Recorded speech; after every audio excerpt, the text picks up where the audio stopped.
In this video, let's explore the backstory and journey of Dr. Drakken, one of the most iconic villains from the Kim Possible series. But before he became the evil mastermind we know today, his real name was Drew Theodore P. Lipsky. As a child, Drew was already showing signs of his brilliance, but there was a twist. Even as a young boy, he had a mind that was far ahead of his time and far more twisted than anyone could have expected. From an early age, Drew was different from the other kids. While they were focused on sports, games, and the usual childhood activities, Drew had a passion for inventing. He was obsessed with creating strange gadgets and devices that no one had ever seen before. One of his first inventions, for example, was a ray gun that could control rubber products. To him, it seemed like a genius idea, but not everyone saw it that way. Instead of being praised for his creativity, he was mocked and ridiculed by his classmates. His invention was seen as crazy and impractical, and he was branded as mad. Despite his obvious intelligence and the incredible inventions he created, no one took him seriously. His classmates didn't understand him, and instead of encouragement, he received humiliation. This constant rejection and lack of appreciation took its toll on Drew, and it only fueled his growing bitterness. These childhood experiences planted seeds of resentment in his heart, and over time, they began to shape his worldview.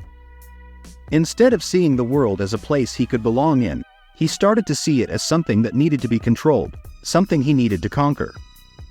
When he made it to college, things didn't really get better for him. Despite being a genius inventor, no one took him seriously there either. His wild inventions were still mocked, and he was never given the respect he deserved. This constant lack of recognition drove him further into isolation, and before long, he made the decision to drop out of school. After dropping out, Drew seemed to vanish from the public eye. No one really knew what happened to him during this time. It wasn't until later that he resurfaced, but when he did, he wasn't Drew anymore. He had completely abandoned his former identity and embraced a new one, Dr. Drakken. His appearance had drastically changed as well, with his skin now permanently blue. He never fully explained why or how this happened, though he did offer some details here and there, but nothing that really cleared it up. Dr. Drakken's main goal now was clear. He wanted to take over the world. He had always been great at inventing crazy gadgets and coming up with outlandish plans, but there was one major problem.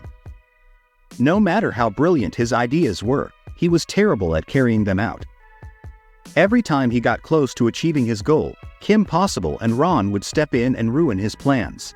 There must be some world domination plan I've tried that worked! Here's a newsflash. If it worked, you'd be running the world. See, the only thing I see you running is your mouth. Despite his many failures, Dr. Drakken was incredibly proud of himself. He thought of himself as a mastermind, always believing he was one step ahead of everyone else. But deep down, it was clear that he wasn't as unstoppable as he liked to believe. The real key to his survival and success, as much as he hated to admit it, was Shego. Without her sarcastic attitude and impressive fighting skills, Dr. Drakken wouldn't have lasted nearly as long in his villainous endeavors. Shego wasn't just a sidekick. She was essential to his plans, and without her, his whole operation would have fallen apart. Dr. D, I thought you became a villain because of the guys who teased you in nerd school. Well, thank you for harshing my mellow, Shego! Even though he is a villain, he isn't as purely evil as he might seem. His villainous schemes were more about showing people that he was worthy of being taken seriously, rather than trying to hurt anyone. Deep down, he still carried the hurt from his childhood when no one acknowledged his brilliance. As the series progressed, his character began to evolve. By the end, he had a change of heart. He found himself doing something no one ever expected. He stepped up and helped save the world. In a moment of heroism, Dr. Drakken proved that he was capable of good, and this shift in his character didn't go unnoticed. In fact, both he and Shego were recognized for their actions and awarded medals by the United Nations. This recognition was the kind of validation he had always wanted, though not in the way he'd imagined. He had spent so much of his life trying to be feared and respected as a villain, but in the end, he was acknowledged as a hero.